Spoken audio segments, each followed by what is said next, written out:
Hello जी, अस्सलाम वालेकुम। तो आज आपको भाई दोबारा आपके सामने एक नई वीडियो में हाजिर है। जिस तरह के हमें पता है कि पाकिस्तान होटल्स डेवलपर्स लिमिटेड की आजकल बहुत चर्चा हो रही है कि भाई ये क्या सीन चल रहा है इनके साथ, क्या नहीं चल रहा। तो उसी पे थोड़ा हम भी अपना तबसरा कर लेते हैं। सबसे पहले अगर हम देखें तो पाकिस्तान होटल्स डेवलपर्स लिमिटेड जो है वो हमारे पास एक होटल बिजनेस की कंपनी थी, ठीक है। और इसमें वो कहते हैं कि हम एक 5 स्टार होटल जिसका नाम है रेजेंट प्लाजा होटल कराची में हम ऑपरेट करते हैं और हम ऑन भी करते हैं, ठीक है। ये चीज़ हमें समझ आ गई। इसके बाद हमारे पास कुछ इंफॉर्मेशन है कि इसका फ्री फ्लोट कितना है, दिस एंड दैट, ये सारी चीज़ें हमारे पास है, ठीक है। फाइनेंशियल रिजल्ट्स में अगर हम देखें तो इन्होंने सबसे पहले अपना एक 8 जुलाई को एक हैरत अंगेज खबर दी है कि भाई हम अनाउंस कर रहे हैं 725 रुपये का डिविडेंड, ठीक है। अब 725 रुपये का डिविडेंड अगर हम इसकी पिछली रिपोर्ट पे देखें तो इंटरिम कैश डिविडेंड इन्होंने 4 5 6 रुपये का मोस्टली ये डिविडेंड देते हैं। तो अचानक ये 725 रुपये का डिविडेंड क्यों दे रहे थे? सबसे पहले तो शेयर होल्डर्स के दिमाग में ये सवाल आएगा कि 725 रुपये का डिविडेंड क्यों दे रहे हैं। अगर इसके नीचे हम देखें तो यहाँ पे इन्होंने कहा हुआ है कि हम ये डिविडेंड जो दे रहे हैं कि हमने अपनी जो रीजेंट प्लाजा होटल है वो हमने सेल कर दिया है, ठीक है। और उसके बिहाफ पे हम डिविडेंड 725 रुपये का दे रहे हैं, ठीक है। आपको पता है कि जिस तरह अगर डिविडेंड एक कंपनी देती है तो जिस हिसाब से वो डिविडेंड देती है उतनी वो उस प्राइस में से माइनस हो जाता है डिविडेंड, ठीक है। तो हमने यहाँ पे भी देख लिया कि भाई यहाँ पे जो 600 690 और 695 तक का जो शेयर था वो एक ही दिन में डिविडेंड के बाद गिर के इतना हो गया, 1 रुपए का हो गया या उससे भी कम हो गया, ठीक है। अब 1 रुपए के भी शेयर पे हमने एक रैली देखी 10,000% की। तो वो इधर शो नहीं हो रहा लेकिन हमने रैली देखी 10,000% की, जो शेयर ऊपर गया, ठीक है। तो ये एक हाईली स्पेकुलेटिव मूव थी और काफ़ी ज़्यादा यहाँ पे सट्टा चला है, ठीक है। अच्छा, ये चीज़ हम अपनी एनालिसिस को जारी रखते हैं। अच्छा, ये चीज़ होगी, हमने देख लिया कि ये होटल बेच रहे हैं, ठीक है। अब होटल बेचने के बाद हमने यहाँ पे देखा कि यहाँ पे जो बोर्ड मीटिंग्स हैं या फिर इसमें अदर्स में जाके हमने देखा कि ये जो इन्होंने disclosure of interest by director CEO, अब हमने देखा कि भाई वो क्या। अच्छा, यहाँ पे सबसे पहले हम देखें कि इसका जो डायरेक्टर और सीईओ है, ये हमारे पास एक चेयरमैन है डॉक्टर मिस्टर जहीर बाजवा और मिसेस शनीना खालिद, ये डायरेक्टर्स हैं हमारे पास, ठीक है। अगर हम यहाँ पे देखें तो mister Zaheer Bajwa non executive director जो कि हमारे पास चेयरमैन है, उन्होंने अपने 37,000 समथिंग शेयर्स बेच दी हैं, ठीक है, इस रेट पे, ठीक है। एक चीज़ ये होगी। अच्छा, उन्होंने बेच दिया और डिविडेंड्स मतलब लेने के लिए भी उन्होंने होल्ड नहीं किए शेयर्स। इसके अलावा दूसरा देखें तो यहाँ पे भी इन्होंने कुछ शेयर्स बेचे हैं। यहाँ पे भी इन्होंने अपने 706 रुपये पे कुछ शेयर्स बेचे हैं, 46,000 शेयर्स बेचे हैं, ठीक है। अब 10 जुलाई को उन्होंने शेयर्स बेचे हैं, ठीक है। और 9 जुलाई को एक और यहाँ पे हमारे पास एक रिपोर्ट आई है जिसमें 664 रुपीज़ पे उन्होंने 1 लाख शेयर बेचे हैं, ठीक है। ये भी हमारे पास एक रिपोर्ट आई है, सही है। अब ये हमारे पास 9 जुलाई को आई थी। इसके बाद हमारे पास 8 जुलाई को यहाँ पे डिक्लेरेशन हो गई थी कि हमारे पास डिविडेंड्स अनाउंस कर दिए थे इन्होंने, ठीक है। और उसके बाद ही 9 10 11 जुलाई को हमारे पास हमने देखा कि इन्होंने सीईओ ने, चेयरमैन ने शेयर्स बेच दिए। अब 8 जुलाई को हमारे पास जो शेयर था, या 9 जुलाई को हमारे पास जो शेयर था वो 664 रुपीज़ का बिक रहा था, ठीक है। अब 9 जुलाई को 9 10 जुलाई को भी ये शेयर इतने का ही था, ठीक है, इससे ऊपर था। तो अगर हम समझदारी हम में होती तो हम यहाँ पे जाते, हम यहाँ पे देखते कि यहाँ पे जो मेन जो इक्विटी होल्ड करने वाला बंदा है, मतलब जो चेयरमैन है, वो अपने सारे शेयर्स बेच के निकल रहा है, हर दिन एक शेयर बेच रहा है, हर दिन एक शेयर बेच रहा है, 9, 10, 11 कंसेक्यूटिव 3 उसने दिन सेलिंग की है, तो इसका मतलब कुछ तो कंपनी में गड़बड़ है। तो अगर हम अक्लमंद होते हैं, हम यहीं पे प्रॉफिट गेन करके, अगर हमने इसको होल्ड किया होता तो उसको बेच देते। ये एक चीज़ होगी, ठीक है। अब दूसरी चीज़ ये है कि मैंने यहाँ पर जाकर देखा कि इनकी फाइनेंशियल्स में मुझे कोई इतनी गड़बड़ गुड़बड़ नज़र नहीं आई, ठीक है, सच। और इनकी कॉस्ट भी बिल्कुल ठीक थी, इनकी एक्सपेंसेस भी बिल्कुल ठीक सही जा रहे थे। लेकिन मुझे एक चीज़ दिखी, जो एक मैं अपना पर्सपेक्टिव समझ सकता हूँ कि यहाँ कि जो ये होटल्स का कारोबार होता है, ये होता है आपका, और इतना बड़ा होटल रीजेंट प्लाजा, ये आपका होता है मौसमी कारोबार, ठीक है। मतलब कुछ टाइम पे ये होटल चल जाते हैं, कुछ टाइम पे नहीं चलते, ठीक है। अगर वही चीज़ हम यहाँ पे देखें, तो हमें यहाँ पे ये दिख रही है कि अर्निंग पर शेयर ग्रोथ इसकी कोई कंसिस्टेंट नहीं थी। 2020 में इसने सम कुछ पैसे कमाए, ठीक है, कुछ लॉस किया, ठीक है। 2021 में इसने बहुत ज़्यादा लॉस किया। 2022 में इसने कुछ कुछ परसेंट ईपीएस ग्रोथ हमें दिखने को मिली। फिर 2023 में दोबारा इसने डिक्लाइन, तो ये कंसिस्टेंटली रेवेन्यू जनरेट नहीं कर रहा था। इसके अलावा हमने देखा कि ये अ, एक तो चीज़ होगी कि कंसिस्टेंटली डिविडेंड वो रेवेन्यू जनरेट नहीं कर रहा था। दूसरी चीज़ होगी है कि इसका नेट प्रॉफिट मार्जिन भी फ्लक्चुएट कर रहा था कि 0.14 इसका नेट प्रॉफिट मार्जिन था। तो क्या इस तरह की चीज़ हुई कि इसने नेगेटिव पे चला गया, फिर क्या इस तरह का कारोबार चल गया कि वो 10.29 पे चला गया। तो हमने यही देख लिया, इसे देख लिया कि हमने जज कर लिया कि कंसिस्टेंटली रेवेन्यू नहीं जनरेट कर सकती कंपनी, ठीक है। अब ये मैं आपको बता रहा हूँ कि आपने एनालिसिस कैसे करना होता है, ठीक है। तो इस कंपनी में मैं एज अ शेयर होल्डर तो कभी इन्वेस्ट करता ही ना, ठीक है। अब यहाँ पे अगर मैंने देखा तो मुझे कुछ समझ नहीं आया, मुझे सिर्फ एक बात समझ आई कि ये अपने कॉस्ट को सही तरह मैनेज नहीं कर पा रही। एक चीज़ ये होगी, या फिर ये इस तरह की जो ये बिजनेस होते हैं ये मौसमी चलते हैं। और तीसरी चीज़ होगी कि इनका सारा बिजनेस एक ही कंपनी पर रिलाई कर रहा है, जो कि एक रेजेंट प्लाजा होटल है, ठीक है। इसके पास मल्टीपल स्ट्रीम्स ऑफ बिजनेस नहीं है, ठीक है। ये भी एक चीज़ होगी जिसकी वजह से मैं इसमें शेयर में इन्वेस्टेड नहीं था, ठीक है। चौथी चीज़ के लिए मैंने अपनी इसकी ये डिविडेंड वाली इमेज दी, और ये इसको यहाँ पे दिया, पीडीएफ फाइल दी इसकी लेटेस्ट ट्रांसमिशन रिपोर्ट की, ठीक है।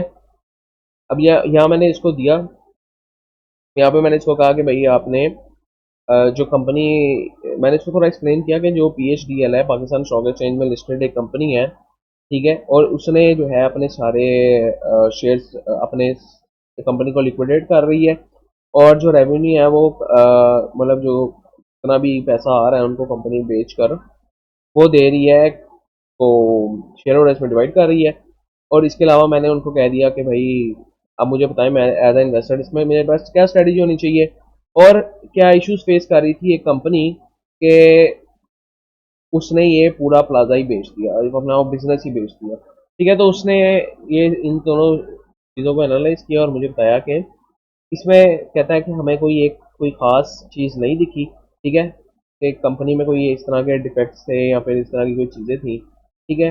आल्दो उसने कहा कि हो सकता है कि इस कंपनी में कोई फाइनेंशियल कंस्ट्रेंट्स हो, कि कंपनी कैश फ्लो की प्रॉब्लम्स इसको फेस आ रही हो, ठीक है। इसके अलावा वो कह सकता है कि हो सकता है इसकी ऑपरेशनल कॉस्ट हो ज़्यादा, जो कि मैंने आपको पहले बता दिया, ठीक है। इसके अलावा इसको कहते हैं कि स्ट्रेटेजिकल रिफोकस उसमें कंपनी में हो सकता है कि इसकी वजह से कंपनी फेस कर रही हो, ठीक है।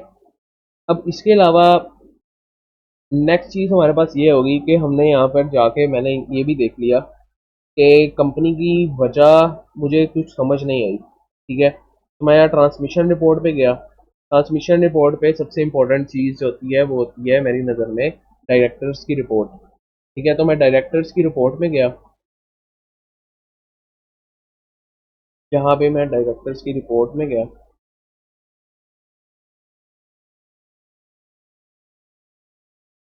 सही है।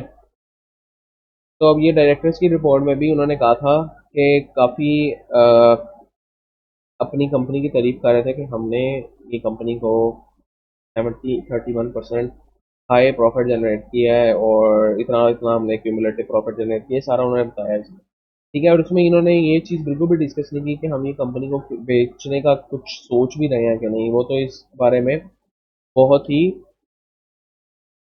अपना इसको एक्सपेंड करना चाह रहा था मजीद। ठीक है, तो इसमें हमें कुछ भी नहीं दिखा कि इस ऐसा क्या वजह हुई कि इसने इतना बड़ा कदम उठाया। ठीक है? अब हमारा पर्सपेक्टिव क्या होना चाहिए, हमारा पर्सपेक्टिव ये होना चाहिए कि हमें तो अब तो डिविडेंड मिल ही जाएगा। ठीक है, तो हम उसमें से 15% टैक्स कट जाएगा। तो जो आदमी जिसने यहाँ पे 606 रुपये पे 605 रुपये खरीदा था उसकी अक्लमंदी होती। ठीक है, क्योंकि 15% उसका फिर कट जाना है। लेकिन जिसने यहाँ पे 695 वगैरह पे खरीदा तो वो एक बेवकूफ़ी की चाल थी, क्योंकि उसमें कट के भी उसने डिविडेंड मिलना है, कट के भी उसने नीचे चले जाना है। ठीक है, अच्छा तो एक चीज़ ये होगी कि अब हमें इसमें क्या सोचना चाहिए कि हमें स्टॉक में इन्वेस्ट करना चाहिए कि नहीं।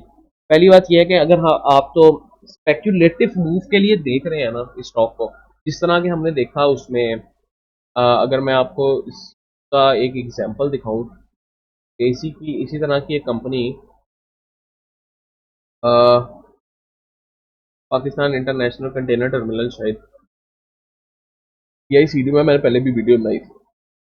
अगर इसी तरह की एक कंपनी के बारे में हम देखें कि इसमें हाईली स्पेकुलेटिव मूव्स चले थे। ठीक है, तो आप ये देख सकते हैं कि मैंने 42 रुपीज़ पे नीचे गिरी। ठीक है, और उससे नीचे नहीं गई।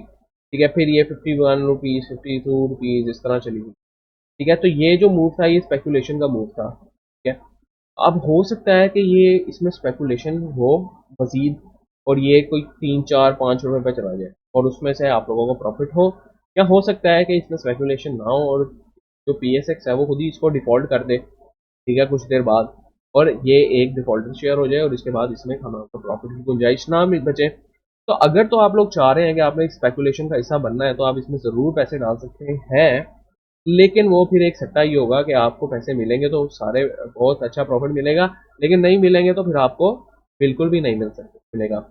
ठीक है, अब इसमें जो है हमारे पास, जिस तरह के हमें पता है कि 10 रुपए से नीचे वाले जितने भी शेयर होते हैं उसमें हमारे पास 1 रुपए की गुंजाइश होती है, चाहे वो 1 रुपए का सर्किट ऊपर लगा सकते हैं या 1 रुपए का सर्किट नीचे लगा सकते हैं। अगर हम यहाँ पे देखें 1.96 रुपीज़ इसकी करंट प्राइस है, तो ये 1 रुपए का सर्किट ऊपर लगाएगा तो 2.96 होगी, तो इसकी अपर बाउंड क्या होगी 2.96, और 1 रुपए का नीचे सर्किट लगाएगा 0.96 होगा, तो लोअर बाउंड क्या है 0.96। तो इसी तरह अगर हम इसको कैलकुलेट करने की कोशिश करें, तो अगर हम 1 लाख शेयर इसके खरीदते हैं तो वो 1 लाख शेयर हमारे पास पड़ते हैं 1.96 के, मतलब के 1 लाख और 1,96,000 में। ठीक है, 1,96,000 के शेयर हो सकते हैं, और अगर तो इस पर अपर बाउंड लग जाए तो वो 1 लाख शेयर आपके बन जाएंगे 1,96 की बजाय 296 के। ठीक है, 2,96,000।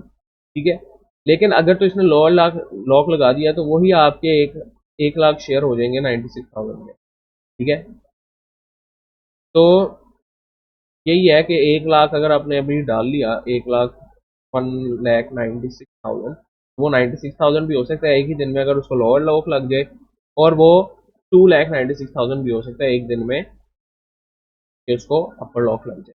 तो ये एक हाईली स्पेकुलेटिव मूव है। अगर आप लोग इसमें इंटरेस्टेड है तो आप लोग खुद लें। ठीक है, और इसमें हिस्सा ले सकते हैं आप लोग।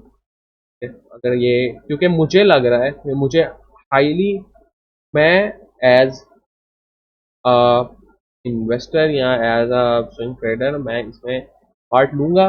अब लेकिन अपने पूरे पोर्टफोलियो से नहीं लूंगा, एक स्मॉल पोर्शन इसमें डालूंगा जरूर स्पेकुलेशन के लिए, कि जितना मैं लॉस बर्दाश्त कर सकता हूँ। ठीक है, तो उतना मैं इसमें डाल लूंगा पैसा। ठीक है, आप लोग, मैं सिर्फ सजेस्ट यही करूंगा कि आप लोग इस वक्त में ना डालें, कि आपको इतनी नॉलेज नहीं है। ठीक है, लेकिन अगर आपने डालना है तो वो आपकी खुद की एक पर्सनल प्रेफरेंस होगी, आपका खुद का डिसीजन होगा।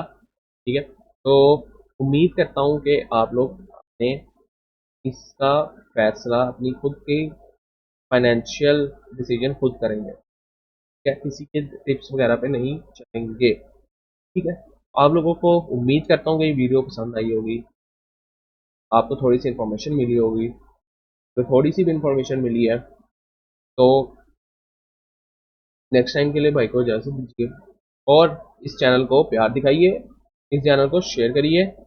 कि हमारा एम क्या है, हमारा एम ये है कि पाकिस्तान की यूथ में अभी तक, अगर हम इसी से पूछ रहे हैं कि how much percentage of Pakistani invest in Pakistan stock exchange. अगर हम एआई से पूछ रहे हैं, ये वेब पे सर्च करके आपको बता देगा कि आपकी कितनी परसेंट अवाम पाकिस्तान स्टॉक एक्सचेंज में इन्वेस्ट कर रही है। ठीक है, तो उसी से हमें अंदाज़ा हो जाएगा कि हमारा जो मकसद है वो क्या है। हमारा मकसद ये है कि हमारा मकसद लोगों में आगाही फैलाना है। लोग इसको सिर्फ सट्टा समझते हैं, ठीक है, लेकिन ये सट्टा बिल्कुल भी नहीं है।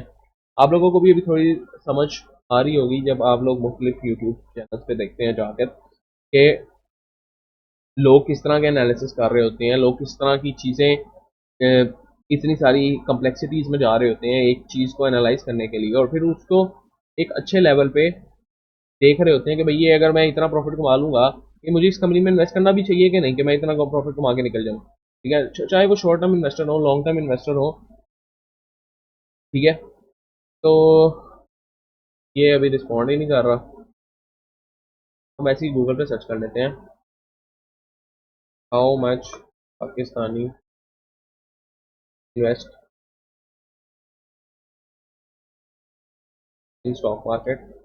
तो यहाँ पे हमें पता है कि as of January about total composition foreign institution investor. यहाँ पे प्रॉपर डाटा हमारे पास नहीं दिख रहा।